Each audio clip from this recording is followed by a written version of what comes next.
त्याचा कडेलोट होणारच आहे आणि त्याची सुरुवात निश्चितच झाली आहे.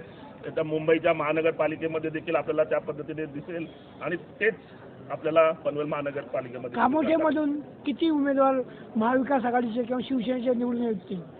कामोठ्यामध्ये महाविकास आघाडीने तिन्ही प्रभागातून 11 उमेदवार या ठिकाणी दिलेले आहेत.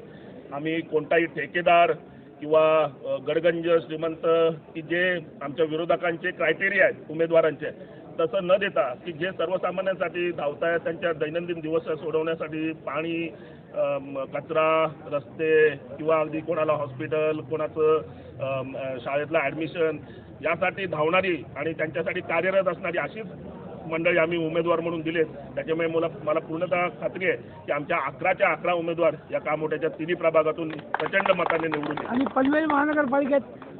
पनवेल महानगरपालिकेमध्ये महाविकास आघाडीच्या रूपाने पहिल्यांदा भगवा या महानगरपालिकेवर फडकवेल एवढाच मी आत्मविश्वास या निमित्ताने जाहीर करतो. साहेब, महानगरपालिकेमध्ये स्थानिक निवडणूक ही मीटर गटर वॉटर याच्या भोवती न फिरता वेगळ्या विषयाकडे फिरल्याचं चित्र पाहायला मिळत आहे.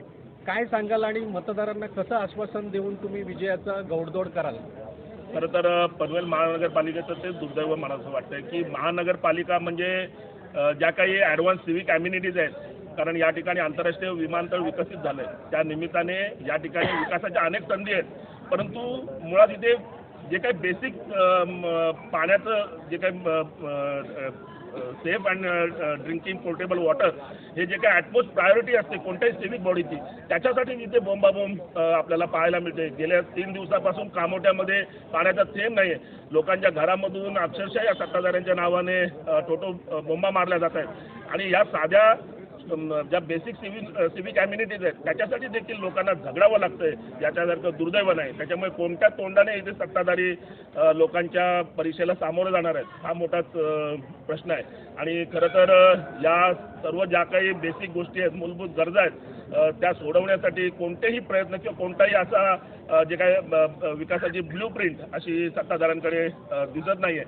त्याच्यामुळे पुन्हा एकदा प्रामाणिक मंडळी त्या ठिकाणी पाठवणं उगाचच कोणत्या तरी डबल इंजिन सरकार किंवा ट्रिपल इंजिन सरकारच्या भूलतापांना न भूलता फक्त प्रामाणिक काम करणारे असेच उमेदवार आणि असेच नगरसेवक तिथे पाठवणं एवढीच खरं तर काळाची गरज आहे.